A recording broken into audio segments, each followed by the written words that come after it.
नमस्कार good morning everyone मो आर्य आज गुरुत्वपूर्ण खबर गुड़िक आपण मानक जनइबी न्यूज गुड़िक भल लगे निश्चित भाव गोटे लाइक करी चैनल को सब्सक्राइब करदे। तो चलतु आज गुरुत्वपूर्ण खबर गुड़िक उपर नजर पकाइबा। तेबे आज 6टी जिले में मेघुआ पाग सहित प्रबल अति प्रबल बर्षिब वर्षा।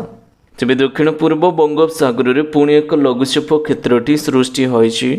क्रमश उत्तर पश्चिम दिगरे गति कर 12 तारिख सुधा तमिलनाडु उपकूल में पहुँचब बोली जनापड़ी अछि। यार प्रभाव में 12 तारिख ठार पुणी थे बढ़ीजिब प्रबल वर्षा। अन्यपटे वर्तमान राज्यर विशेष शीत अनुभूत हो नथिबा बेले पश्चिमा झड़ प्रभाव राज्य कोहला पाग लगी रही। सोमवार उत्तर तथा दक्षिण उपकूल ओडिशा समेत 6टी जिले में हालुकरू मध्यम धरणर वर्षा हबार संभावना रही बोली भुवनेश्वर आंचलिक पाणीपाग विज्ञान केन्द्र पक्षर पूर्वानुमानटी कराଯାଇଛି। एसबू जिलागुड़िक मध्य नवरंगपुर, नुआपड़ा, कलाहांडी, बलांगीर, बौद्ध और सोनपुर रही। सेबड़ी सुंदरगढ़, झारसुगुड़ा, केन्दुझर, मयूरभंज, संबलपुर, देवगढ़, अनुगुल, ढेंकानाल, नयागढ़ और कटक, खोर्धा आदि 11टी जिले में कोहला पाग सांगक वर्षा हवाकू जाऊँगी। परवर्ती खबर सुभद्रा योजनार है बड़ परिवर्तन। एवं समस्त को 5,000 परिवर्ते मिल 10,000 टंका।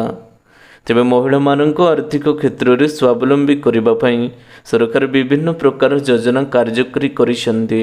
सेथिमध्यरु सुभद्रा योजना एक अन्यतम रही। ओडिशार मध्य सुभद्रा योजना काम करने आरंभ करिअछि। एही योजना अंतर्गत महिला मानक वार्षिक 10,000 टंका दियाजिबो। तेज ओडिशार यह महिला माने सुफल पाइबे बोली जनापड़ी। परवर्ती खबर 715 सरकारी हाईस्कल में विचित्र स्थिति। तेज केवल गोटे स्कूल नुहे राज्य में 715टी सरकारी उच्च विद्यालय निजस्व नाम जमी ना। राज्य मोट 4,177 सरकारी उच्च विद्यालय निजस्व जगार गढ़ी उठी अच्छी। बाकी गुड़िक राजस्व एवं विपर्यय परिचालन विभाग, साधारण प्रशासन एवं साधारण अभियोग विभाग, जिला प्रशासन अधीन रही। विद्यालयगुड़ी निजस्व नाम रेकर्डभुक्त करने को आलोचना एवं विचार विमर्श जारी करा जाइथिबा विद्यालय एवं गणशिक्षा विभाग पक्षरु सूचना मिली अछि। परवर्ती खबर 18,735 हिताधिकारी सुभद्रा योजन सामिल हेबे नाही। तेबे डिसेम्बर 25 रे सुभद्रा योजना पुणी थे देवे सरकार। प्रथम पर्यायर चतुर्थ किस्तिर सुभद्रा टंका देवाई प्रस्तुत आरंभ कर जो आवेदनकारी आवेदन ग्रहणीय हो पारिब नाही। एने जांचटी चली सूचना रही। आसंता 6 तारिख सुधा योग्य एवं अयोग्य तालिकाटी प्रकाश पाइब। सप्ताहक पर्यंत एने आपत्ति अभियोग मध्य ग्रहण करा। उपर पक्षर एजावत 18,735 हिताधिकारी योजन सामिल होगा निज आड़ मना करिसेंती। परवर्ती खबर वर्षर चाषी मुंड पिछा ऋण बढ़िला 4,685 टंका। तेबे ओडिशार चाषी मुंड पिछा ऋण वर्षक बढ़ी अच्छी 6,485 टंका। राजस्व सांसद मानक महाराजों को एक प्रश्न तथ्य देइछन्ति केंद्र कृषि राष्ट्र मंत्री। से कहते 2023 वर्ष में ओडिशार चाषी मुंड पिछा ऋण 68,210 टंका रही। मात्र 2024 में यह वृद्धि पाई 72,895 टंकार पहुँची अच्छे। परवर्ती खबर बामी सखी योजना पुणी थे महिला को मिल पैसा। तेज LIC रे बामी सखी योजना अधीन 18 ରୁ 70 वर्ष बयसर महिला मानू सामिल करा जिवो। तेबे एथिरे सामिल होगापाई महिला जन अंततः 10म पास करने आवश्यकता रही। ए महिला मानू स्वतंत्र तालीम प्रदान करा जिवो एवं प्रारंभिक 3 वर्ष जाए एक निश्चित मानदेय मिलिबो। समाज रे आर्थिक शिक्षा को प्रोत्साहित करबा एवं बीमा प्रति लोकमाननकु मध्य सचेतनता सृष्टि करबा पई सेमाननकु दायित्व दिया जिवो। बीमा सखी माने समाज रे LIC एजेंट रूप में काम करिवे। या व्यतीत स्नातक करिथिबा बीमा सखी माननकु भविष्य में LIC सहित डेवलपमेंट ऑफिस रे काम करिबार मध्य सुजोगटी मिलिबो। परवर्ती खबर नुआ नियम आणिबे केंद्र सरकार। एणिकी 5 वर्ष नुहे 4 वर्ष चाकरी कलापर ग्राट्युटी पाइबे कर्मचारी। बेसरकारी कर्मचारी मानक पई एबे एक बड़ खबर आसीछि। आगामी नुआ वर्ष आसुथिबा बेले अवसर में कर्मचारी मानकु मिलिबाकू जाउछि एक बड़ उपहार। साधारण भाव में कर्मचारी माने 5 वर्ष बा ताठरू अधिक वर्ष ଚାକିରି କଲା ପରେ ସେମାନେ ଗ୍ରାଟିଚ୍ୟୁଟି ପାଇବା ହକଦାର ହୋଇଥାନ୍ତି। ଏବେ ସରକାରଙ୍କ ନୂଆ ନିୟମ ଅନୁଯାୟୀ 4 ବର୍ଷ ଚାକିରି କଲା ପରେ ଗ୍ରାଟିଚ୍ୟୁଟି ପାଇବେ କର୍ମଚାରୀ। ପରବର୍ତ୍ତୀ ଖବର, ଘରେ ବସି 7,000 ଟଙ୍କା ପାଇବେ ମହିଳା। ତେବେ LIC ବୀମା ସଖୀ ଯୋଜନାରେ 3 ବର୍ଷ ପର୍ଯ୍ୟନ୍ତ ସ୍ୱତନ୍ତ୍ର ତାଲିମ ଏବଂ ଷ୍ଟାଇପେଣ୍ଡ ବ୍ୟବସ୍ଥା କରିଛନ୍ତି ସରକାର। ଏହି ଯୋଜନା ଅନୁଯାୟୀ ମହିଳାମାନଙ୍କୁ ଆର୍ଥିକ ସାକ୍ଷରତା ଏବଂ ବୀମା ସଚେତନତା ପାଇଁ ପ୍ରଥମ 3 ବର୍ଷ ପାଇଁ ସ୍ୱତନ୍ତ୍ର ତାଲିମ ଦିଆଯିବ ଏବଂ ଷ୍ଟାଇପେଣ୍ଡ ମଧ୍ୟ ଦିଆଯିବ। ତାଲିମ ପରେ ମହିଳାମାନେ LIC ଏଜେଣ୍ଟ ଭାବରେ କାର୍ଯ୍ୟ କରିପାରିବେ ଏବଂ ସ୍ନାତକ ବୀମା ରଖି ମଧ୍ୟ LICରେ ଡେଭଲପମେଣ୍ଟ ଅଫିସର ଭାବରେ କାର୍ଯ୍ୟ କରିବାର ସୁଯୋଗଟି ପାଇପାରିବେ।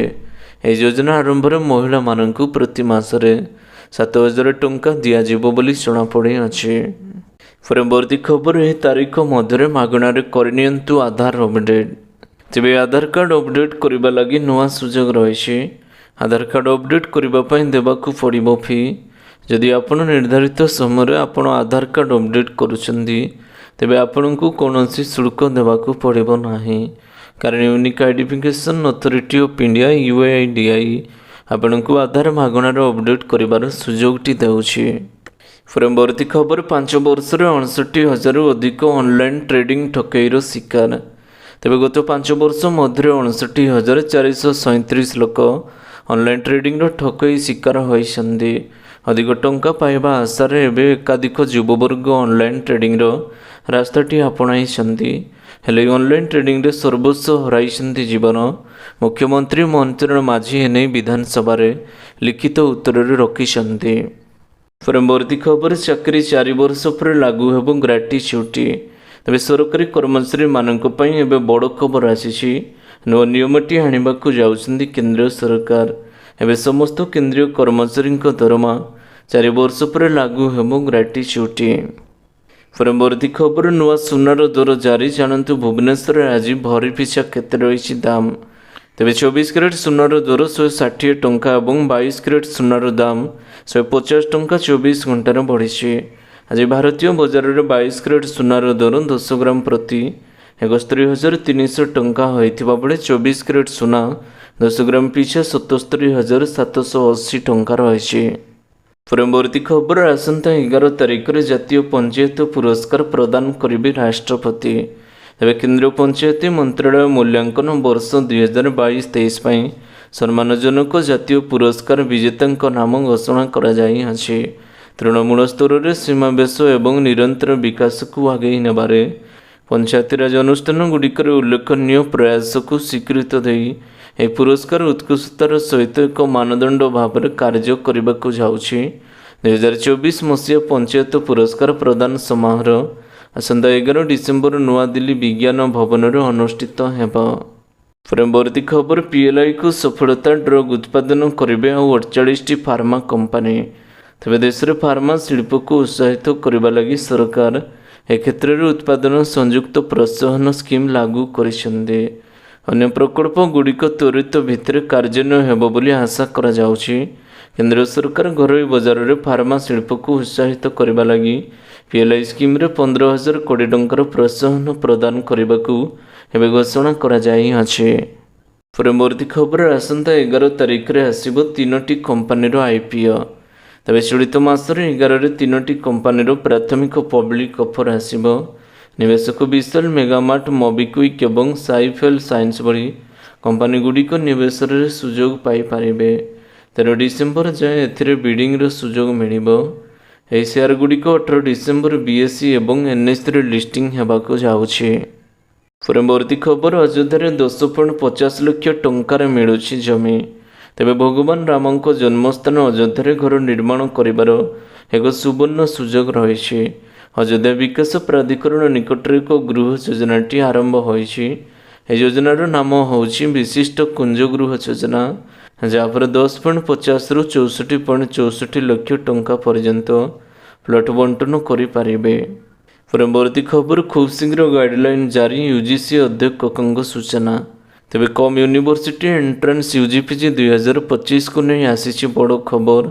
CUT UG 2025 ନିୟମରେ ଏକ ବଡ଼ ପରିବର୍ତ୍ତନ ହେବାକୁ ଯାଉଛି। ଖୁବ୍ ଶୀଘ୍ର ଏନେଇ ଗାଇଡଲାଇନ୍ଟି ଜାରି କରାଯିବ ବୋଲି ବିଶ୍ୱବିଦ୍ୟାଳୟ ଅନୁଧ୍ୟାନରେ ଆଗ ଅଧ୍ୟକ୍ଷ ଜଗଦୀଶ କୁମାର ସୂଚନା ଦେଇଛନ୍ତି। ୟୁଜି ଏବଂ ପିଜି ପାଠ୍ୟକ୍ରମ ପାଇଁ CUETରେ ନୂଆ ନିୟମଟି ଲାଗୁ ହେବାକୁ ଯାଉଛି। ତେବେ ଆଶା କରୁଛି ଆଜିର ଗୁରୁତ୍ୱପୂର୍ଣ୍ଣ ଖବର ଗୁଡ଼ିକ ଆପଣମାନଙ୍କୁ ନିଶ୍ଚିତ ଭାବରେ ଭଲ ଲାଗିଥିବ। ଯଦି ଭଲ ଲାଗିଥାଏ ଭିଡ଼ିଓକୁ ଗୋଟେ ଲାଇକ୍ କରନ୍ତୁ ଏବଂ ଚ୍ୟାନେଲକୁ ସବସ୍କ୍ରାଇବ୍ କରିବା ପାଇଁ ବିଲକୁଲ ବି ଭୁଲନ୍ତୁ ନାହିଁ। ଆପଣଙ୍କ ଭଲ ପାଇବା ସ୍ୱର ଭିଡ଼ିଓକୁ ସେୟାର କରିଦେବେ। ପୁଣି ଦେଖା ହେବ ଲାଟେଷ୍ଟ ଅପଡେଟ୍ରେ। ସେତେବେଳେ ପର୍ଯ୍ୟନ୍ତ ବିଦାୟ ନେଉଛି। Vande Mataram, take care, bye bye.